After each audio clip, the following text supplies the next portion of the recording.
Shalom Chabrim, I'm Stephen Ben-Nun. You're watching Israeli News Live here on World Harvest Television Network, as well as airing on YouTube, the very same broadcast. Very provocative message today, Return of the Nephilim. And this is something that, well, quite frankly, we've kind of gone into this a little bit here on Israeli News Live before, and most people think, well, this is just conspiracy theories. Until people like L.A. Marzulli and Steve Quayle have actually brought the information out. L.A. Marzulli interviewing several soldiers in Afghanistan that actually claimed that they encountered a giant and had to fight against him and actually killed him. So is this really going to happen? Is there some biblical evidence that shows that the Nephilim actually returned? And how did they get here? We know they got here clearly from biblical accounts such as Enoch. We see in the book of Genesis in our own canon.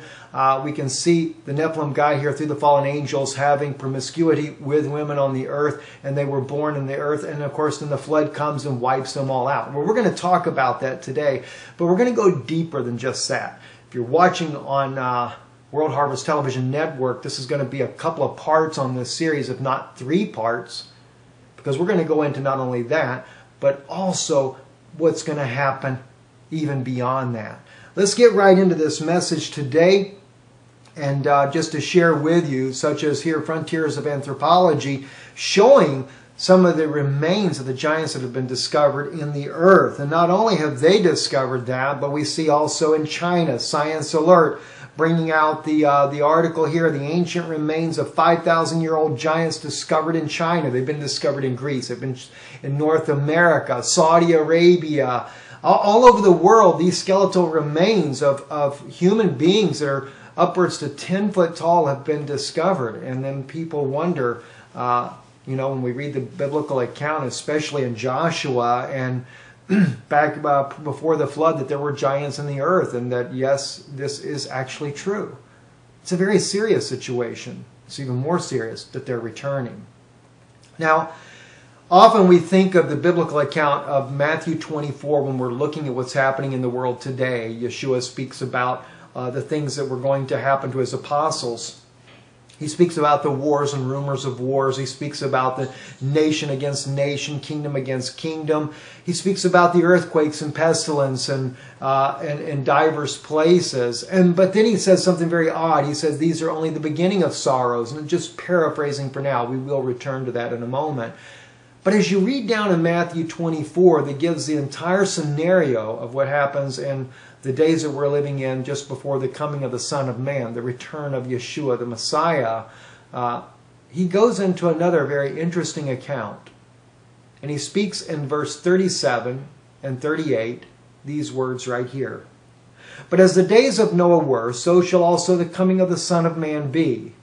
For as in the days that were before the flood, they were eating, drinking, marrying, and given in marriage, until the day that Noah entered into the ark. Now, we know this because we can see this also in the book of Genesis. A little bit. But we really don't know what they were eating and drinking, unless we use the book of Enoch.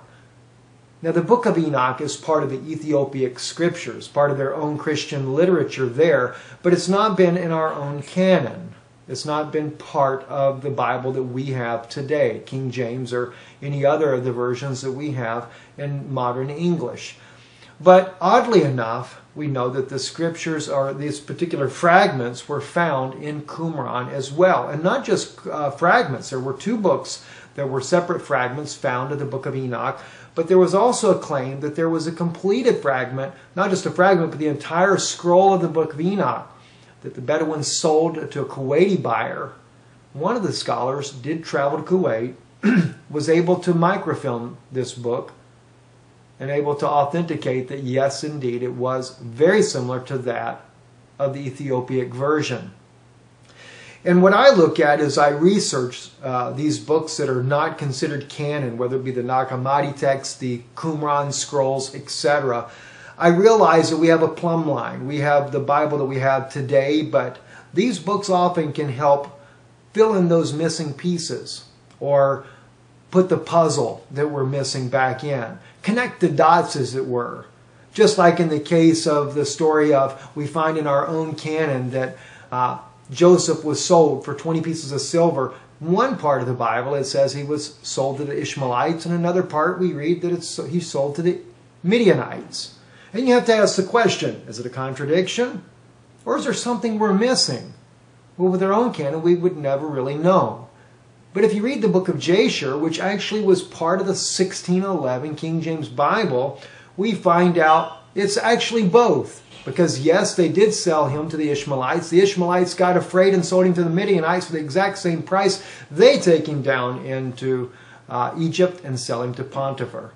So it was a little key piece of the puzzle that was missing that helps us to understand what's going on. And in the case here, Yeshua says here that they were eating and drinking, and they were marrying and given in marriage.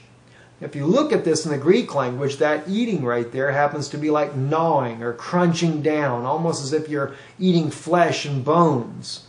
And of course, the given in marriage is prearranged marriage or forced marriage. And that caught my attention. So I decided to take a look in the book of Enoch to get a better picture of what's going on.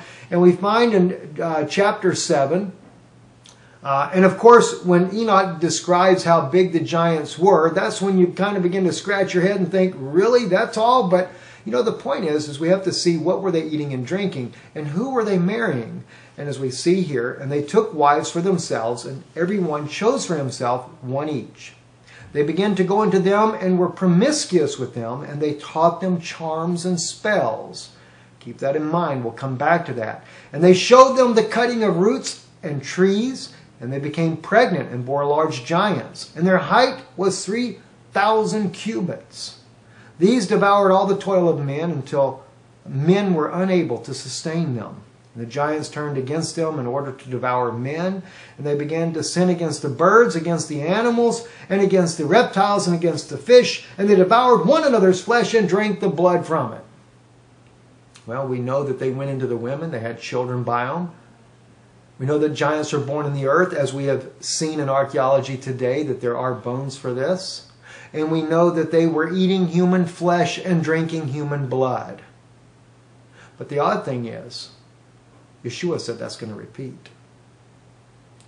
He said, as it was in the days of Noah, so shall it be in the coming of the Son of Man. So the marrying and given in marriage, although we can see that today, you know, believers of Yeshua, they get married. Other faiths get married willingly. We can look in the Middle East and see that there are arranged marriages or forced marriages. Even in far eastern countries, they do the same.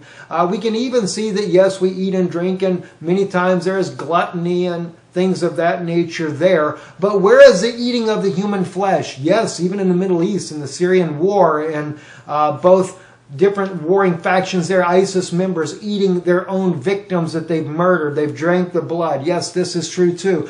But as L.A. Marzulli pointed out, there were giants in the land there, and in Afghanistan, soldiers had to battle it. And it's not the only case of giants. There's many out there that claim that, yes, these giants are on the earth. There's even those that claim that underneath the earth, these demons, they call it aliens. What are aliens really? Aliens are just demons. They're devils inhabiting human form.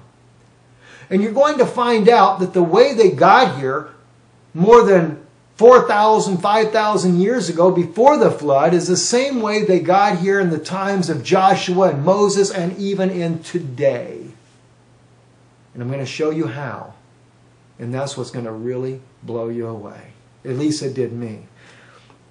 Let's move forward right here, as we can see here in the book of Numbers, chapter 13, verses 32 to 33. We'll focus on this. This is speaking about the spies that Moses sends into the promised land. Remember when Moses takes the children of Israel out of Egypt, all the wonders that happen there. And of course, don't forget, the priests as well were able to do the same types of miracle that Moses was doing. But they couldn't part the Red Sea. They couldn't cross on dry ground. There was many things that they could not do. But they had some incredible magic tricks, you might say, up their own sleeves. And this wasn't just a little, like you see today on TV, you know, the guy can do the little cards or the bird come out, things that are explainable. We're talking about they could do supernatural things. Their sticks could turn into serpents, etc. All these things that were happening with them, right? But when they go to the promised land, there is a major obstacle. Yes, it is flowing with milk and honey and unbelievable fruits that are there happening that only 2 men could carry back. Just one cluster of grapes that was so heavy, it took 2 strong men to carry it back. A land that was rich in gold itself. Not so much that you would unmine it and sell it like little rocks, but the monoatomic elements in the soil that made the fruit grow so well. And of course, there were things there besides that, and that were the giants. Let's read and see. As you can see depicted in the photo here on the screen and behind me here, this is from Egypt, but I have often wondered that the Egyptian pyramids were built prior to the flood. There is some documentation to support that as far as the Sphinx being built prior to the flood. And that this is what they're depicting, the women that gave birth unto the children that become giants. Yeah, maybe it is a monument regarding this, right? Well, it says here, as we get down to the story, Joshua goes into the land, him and Caleb with the other spies. They come back, and many of them were scared to death. They say, and they brought up an evil report of the land, which they had searched unto the children of Israel, saying, the land through which we have gone to search it is a land that eateth up the inhabitants thereof. Cannibalism. And all the people that we saw in it are men of great stature. And there we saw the giants, the sons of Anak, which come of the giants. And we were in our own sight as grasshoppers, and so were we in their sight. Now, there's Anak's sons. They come of the giants. They're children of them, children of the Nephilim. Friends, it's getting very serious. And so they had to deal with that. Joshua came in. They did defeat them. Now, by the way, just kind of a little backtrack here. This is why God was never pleased with Esau. Esau married in amongst the Canaanites. And the Canaanites were part of the descendants of the giants. All those, Esau's children were living in that land at that time. Remember, he married in amongst them. Now God told Moses, don't mess with Esau. I've given him this land down there that was just to the southeast of Israel, closer to the northwest part of Saudi Arabia, and southern part of Jordan, southwest Jordan today. That land was given to Esau.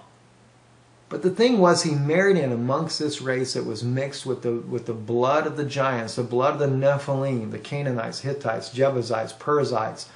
And of course, as we used to think about, why would God command to kill every man, woman, and child in the region? It just seems like, how could God be so cruel? Well, the thing was, God was dealing with a race of people that were actually demonic in nature. They were children, again, of the same group of people that were here on the earth before the flood. And the question remains is, how did they get here in the first place? See? How did they do it? Well, there's actually a scripture for that. But before we go there, let me share something else with you in the book of Enoch. Chapter 8, verse 2 through 4. And there was great impiety and much fornication, and they went astray, and all their ways became corrupt. And it's important we're doing this so you understand what we're going to look at in a moment. Amzarach taught all those who cast spells and cut roots. Armaras, the release of spells, and Barkael, astrologers, and Kakobael, Portents and Tamiel taught astrology, and Esradel taught the path of the moon. And at the destruction of men they cried out, and their voices reached unto heaven. See?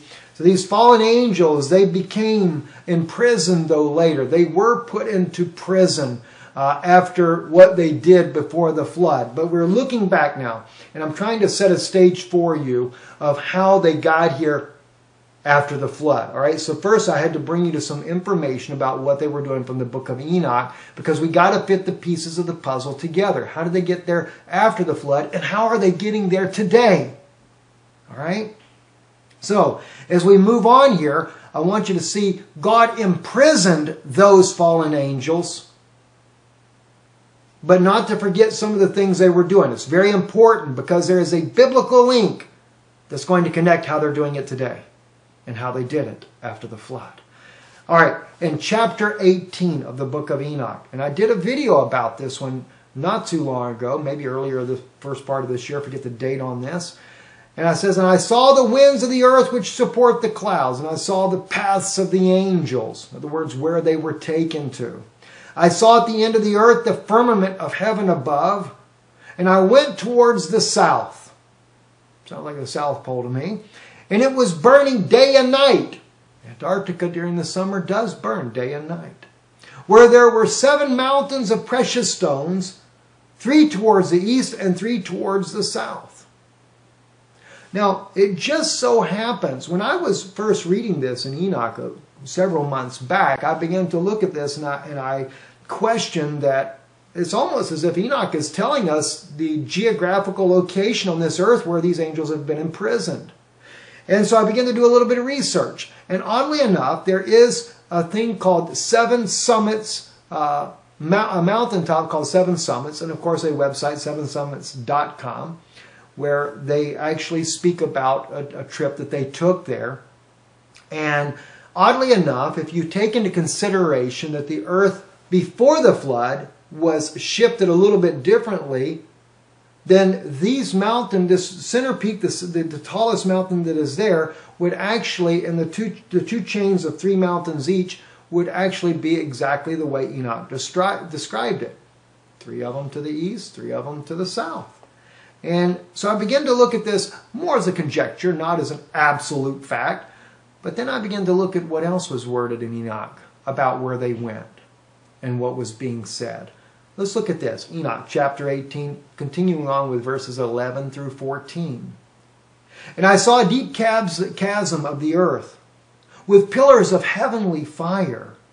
And I saw among them fiery pillars of heaven which were falling, and as regards both height and depth, they were immeasurable. And beyond this chasm I saw a place, and it had neither the sky above it, nor the foundation of the earth below it. There was no water on it, no birds, but it was a desert place. And a terrible thing I saw there, 7 stars like great burning mountains. And like a spirit questioning me, the angel said, this is the place of the end of heaven and earth. This is the prison for the stars of heaven and the host of heaven. All right. Now, interesting. I want to share something with you. Keep in mind, as he says right here, there was no water on it, there were no birds, it was a desert place. Don't forget the part about the fiery pillars. We're going to come back to that in just a little bit. And I saw a deep chasm of the earth. Well, oddly enough, in Science, on Science Alert, they came up with a new article not too long ago. This was back in 2016, December the 7th. A massive chasm in Antarctica's ice is threatening to cut off crucial research station. The Antarctic Research Station that originally discovered the ozone hole in Earth's atmosphere during the 1980s is now facing a different kind of environmental crisis that's much closer to home. And of course they go into the chasm that is underneath there. But isn't it interesting that this is where the ozone hole is? Remember, they couldn't measure up, nor they couldn't measure down. A huge chasm that's up underneath here, right? And then, of course, the pillars of heavenly fire. Very interesting the way this is described. But don't forget, they also called it the coldest, it was called a desert place in the book of Enoch. Well, oddly enough, if you look on this particular site here, we'll zoom this in for you. It says on the sevensummits.com, the snowfall in Antarctica is so minimal that the continent has been called the world's coldest desert. The interior receives less than 3 centimeters or 1 inch of precipitation a year, making it the driest continent on Earth. And of course, when you go in this far, there are no birds. There's no penguins, no seagulls, no nothing going to go that far in because it's so cold. And so I began to think, this must be where those angels were imprisoned. But it gets even more interesting than that. Look on down to verse 18 and 19 in the book of Enoch. And he was angry with them and bound them until the time of the consummation of their sin in the year of mystery. No man knows the day nor the hour. And Uriel said to me, the spirits of the angels who were promiscuous with women will stand here, and they, assuming many forms, made men unclean and will lead men astray, so that they sacrifice to demons as gods, and they will stand there until the great judgment day on which they will be judged, so that an end will be made of them. And their wives, having led astray the angels of heaven, will become peaceful. Now, I got to share with you a couple of things real quick on this issue here. All right, the year of mystery. That's because the Bible says, as we read it, no man knoweth the day nor the hour of his return. That's the year of mystery, right? Also, the angels were promiscuous with the women. We know this, all right? They assuming many forms. One of the Apocrypha writings that I was doing some research in one time said that the daughters of, that were born of Adam and Eve's descendants there, that they had saw that were beautiful and came and slept with them and had babies by them, did not want anything to do with them at the first. But it says in this one Apocrypha writing, and I don't recall it, I would tell you if I knew, but I just can't recall which book this was, said that they transformed their appearance to look like their husbands. They assumed many forms. And they slept with them, tricked them, and had children by them. No wonder why the women become peaceful. They won't have to deal with it no more. Right? But then what's really important, it says here, and made men unclean and will lead men astray. So they're still active in the situation that is happening on the earth today. The geopolitical atmosphere that is happening in the world today, they are still involved in it because they will lead men astray and they will sacrifice to demons as gods. And what are they planning on doing? Building a third temple. No wonder why we see so much interest in Antarctica. As we see here, Patriarch Kirill, he goes to the Antarctica, and he's not to the deep part where there's no birds at. He's on the outer edge when they took this photo here. But no doubt maybe he got to go a little bit deeper to where they are. This was after his meeting with Pope Francis there in Havana, Cuba, where they're trying to unite both the Russian Orthodox and the Roman Catholic Church after they'd split up over 1,000 years ago, trying to get ready to fake a millennial reign. And of course, they're going to do a lot more than just that, right? And this is also, by the way, when he went there, the Ark of Gabriel, Antarctica, Russia, and the Apocalypse was the title of this article that was being submitted here by Paul Seaburn back on February 25th, 2016 on Mystery Universe. Now, this may seem like nothing but a bunch of conspiracy theories when it comes to this right here, but when this story first broke that there was an ancient ark discovered at Mecca that we read about in the news, that there was a stampede that killed all the people here, but in quote-unquote, in the conspiracy reports out there, there was this Ark of Gabriel and it emitted a plasma explosion that killed all these people. That's how they died at Mecca. And a lot of people just assume, well, this was all false, it's all fake and everything that was going on. But as we began to do research in the Russian media, we found out there was a lot of evidence that actually supported this not just to be a theory. The Russians did, after this incident in Mecca, did send their research ship that was going to Antarctica down to pick up some kind of object from Saudi Arabia. They did continue on down. There was an armada of military ships that accompanied their science research ship to Antarctica. So you have to wonder, is there not something really to this? Now this article here says a strange series of seemingly linked news stories popped up recently about something called the Ark of Gabriel. It's referred to as Gabriel's instructions to Muhammad, and it's mentioned in conjunction with the mass deaths in Saudi Arabia, Russian military operations, secret base in Antarctica, and most recently, the leader of the Russian Orthodox Church. What is the Ark of Gabriel and why is it suddenly in the news? So there was, and as I stated, in Russian language media, you could get a little bit better idea of what was going on here, but it still was a big hush-hush even amongst the Russians. But then during the time of the presidential elections, when Donald Trump and Hillary Clinton are in their final runoff, the day of the vote itself, John Kerry decides to go to Antarctica. Why? And then why, when he leaves Antarctica and goes to New Zealand, is there this massive earthquake? Well, again, conspiracy theories were saying that what actually happened was that there was that he went down to the fallen, to actually, as they call it, the aliens that are Antarctica, and was pleading for being able to get Hillary Clinton in and not Donald Trump. And they claimed that they rejected him. It's not aliens, friends. What they call aliens are demons. And remember, there were only 200 that were actually fallen, and they were put at Antarctica. Let's take a look. Now you're going to find out how they got here. How did they get here? How are they getting here today? And how did they get here after the flood? It's very interesting.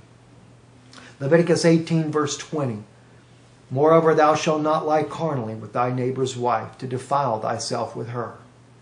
Thou shalt not let any of thy seed pass through the fire to Molech, neither shalt thou profane the name of thy God. I am the Lord. Thou shalt not lie with mankind as with womankind. It is an abomination. Neither shalt thou lie with any beast to defile thyself therewith. Neither shall any woman stand before a beast to lie down thereto. It is confusion. Now, we'll just stop right there.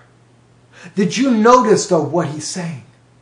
Did you notice what we're having right here? You're not to lay with your neighbor's wife. You're not to allow your seed to pass through the fire to Molech. One particular set of those writings, and I don't know, I just saw the compilation of names there. It says that there was one of those angels called Morach, like Moloch, could be the same, who appears, oddly enough, as a bull. Remember what Leviticus said in verse 21, and thou shalt not let any of thy seed pass through the fire to Molech. And Molech, as you can see by the statue, was always a bull. Now, the sister that shared this scripture with me said to me, she said, Stephen, you understand Hebrew? I said, yes. Go back and look at it. Everybody thinks these children are being put there as burnt offerings. And no doubt maybe they were doing that as well. But she says, it's not what it says, is it? And I went and I read it. And it's actually just like they translated in English, just like in Deuteronomy. They're passing through the fire. What fire are they passing through? I believe they're passing through that fire that we saw in the book of Enoch when the angels that were put there in Antarctica, if this is actually the place, and we saw the pillars of fire. But they're still active in the affairs of man. And what were they doing? Passing through that fire barrier right there. Deuteronomy 18:9. When thou art come into the land which the Lord thy God giveth thee, thou shalt not learn to do after the abominations of those nations. There shall not be found among you anyone that maketh his son or his daughter pass through the fire, or that useth divination, observer of times, or enchanter, or a witch. And this was all the things they were doing, friends. This was all those things. And it's repeating again.